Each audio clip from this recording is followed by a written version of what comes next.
नमस्कार दोस्तों, divine club में आप सभी का स्वागत है। दोस्तों, जयदेव द्वारा रचित महाकाव्य गीत गोविंद की महिमा का वर्णन कौन कर सकता है, जिस पर रीझ कर स्वयं भगवान श्री कृष्ण ने अपने हाथ से पद लिखकर उसे पूरा किया। जयदेव जी और उनकी पत्नी पद्मावती श्री कृष्ण प्रेम रस में डूबे रहते थे।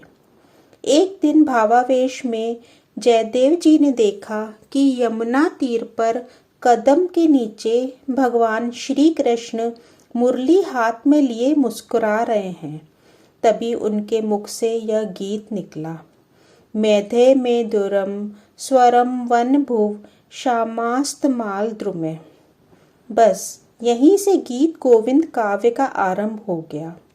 इसमें प्रभु की श्रृंगार रस से पूरित ललित लीलाओं का वर्णन है।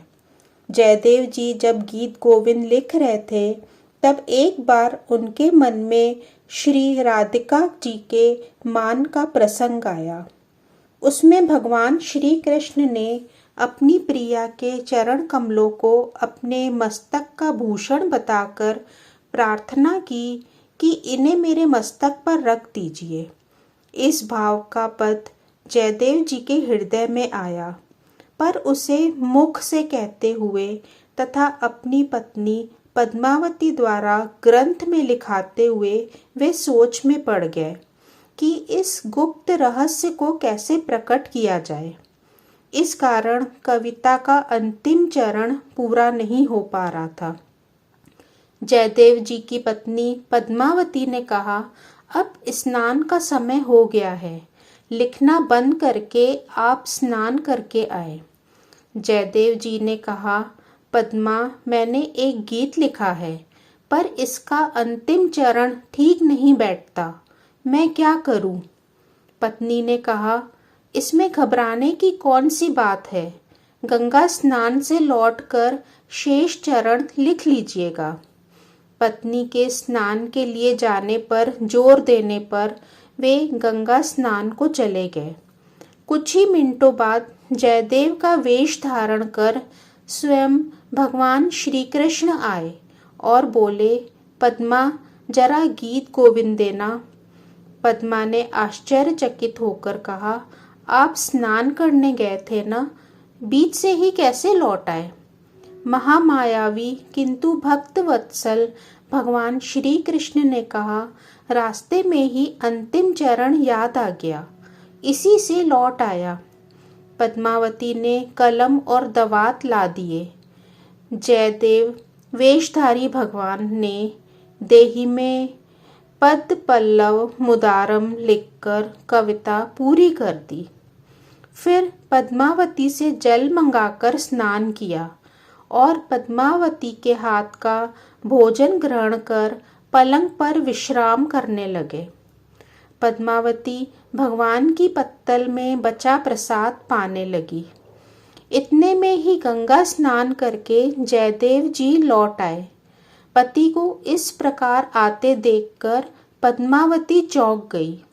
जयदेव भी पत्नी को भोजन करते देखकर आश्चर्यचकित हो गए।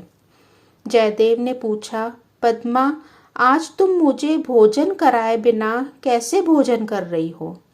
पद्मावती ने कहा, यह आप क्या कह रहे हैं? आप कविता का शेष चरण लिखने के लिए ही रास्ते से लौट आए थे। कविता पूरी करने के बाद अभी तो स्नान पूजन के बाद भोजन करके आप लेटे थे। जयदेव जी ने जाकर देखा, पलंग पर कोई नहीं सो रहा था। वे समझ गए, आज अवश्य ही भक्त वत्सल भगवान की कृपा हुई है। फिर उन्होंने भगवान द्वारा लिखा कविता का शेष चरण देखा तो मन ही मन में कहा, यही तो मेरे मन में था, पर मैं संकोचवश लिख नहीं पा रहा था। फिर वे दोनों हाथ उठाकर रोते रोते पुकारने लगे, हे कृष्ण, हे नंदन, हे राधा वल्लभ, हे ब्रजाग माधव, हे गोकुल रत्न, हे करुणा सिंधु, हे गोपाल, हे प्राण प्रिय, आज किस अपराध से इस किंकर को त्याग कर केवल पद्मा का मनोरथ पूर्ण किया है। इतना कहकर जयदेव जी पद्मावती की पत्तल से श्री हरि का प्रसाद उठाकर खाने लगे। पद्मावती ने उन्हें अपनी जूठन खाने से रोका भी, पर प्रभु प्रसाद के लोभी जयदेव जी ने उसकी एक न सुनी।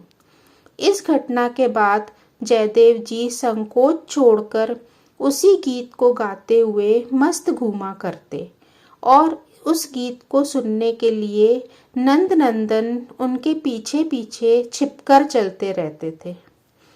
भक्त का प्रेम ईश्वर के लिए महापाश है, जिसमें बंधकर भगवान भक्त के पीछे पीछे घूमते हैं।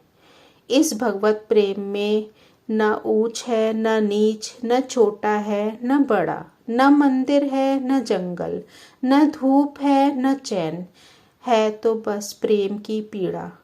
इसे तो बस भोगने में ही सुख है।